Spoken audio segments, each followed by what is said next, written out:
আজকে আমাদের লাউ পাতা বাটা হবে। এই যে লাউ পাতাগুলো গাছ থেকে তুলে এনে সুন্দর করে ধুয়ে রেখেছি, এগুলোই বাটা রান্না করব।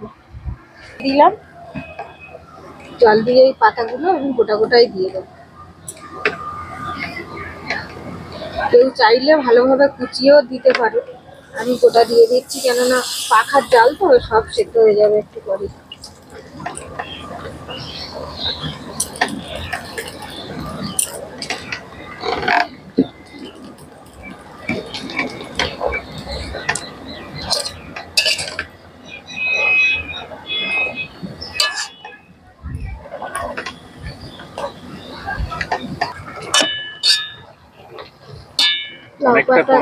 হ্যাঁ হ্যাঁ, সেদ্ধ হয়ে গেছে, প্রায় সেদ্ধ হয়ে গেছে, আর একটুখানি থাক।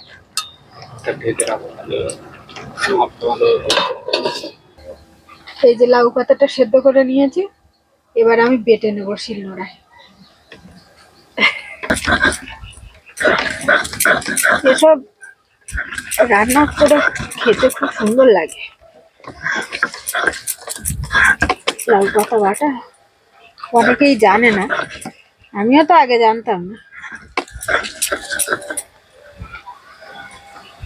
এই দিয়েই তোমার ভাত খাওয়া হয়ে যাবে, এত সুন্দর লাগে।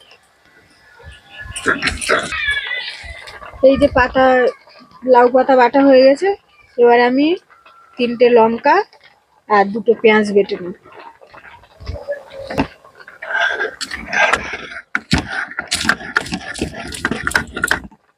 তেল দেব কড়াই,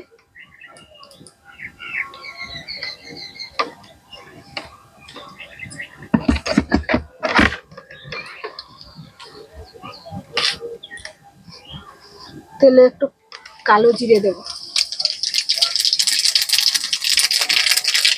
একটু রসুন বাটা দেব,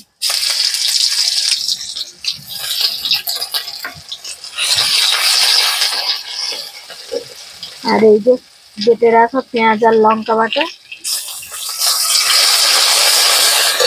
এবারে লাউ পাতা বাটাগুলো দিয়ে দেব।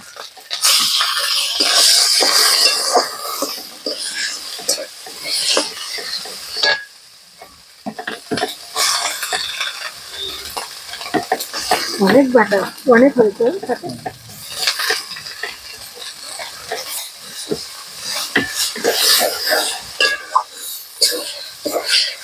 কড়াটাও তো, পাখাটাও খুব জোরে জ্বলে গেছে, তাই আমি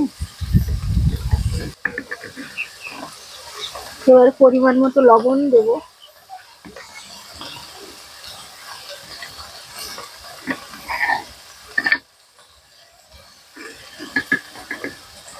হলুদ, সামান্য হলুদ দেব।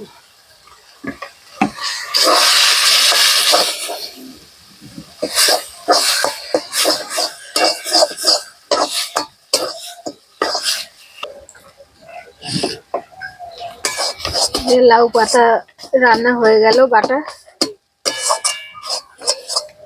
এবারে তুলে নেব। এটা সবাই বাড়িতে করে খেতে পারেন, খুব সুন্দর লাগে, কম খরচে। আর এত সুন্দর লাগবে, একবার খেলে মনে হবে যে আরো খাই।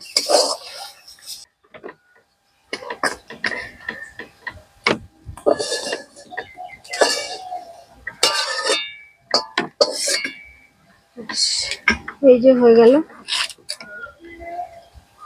এই একটুতেই অনেক ভাত খাওয়া যায়, দেখাচ্ছে একটুখানি, কিন্তু খুব সুন্দর খেতেও লাগে, আর খুব টেস্টি।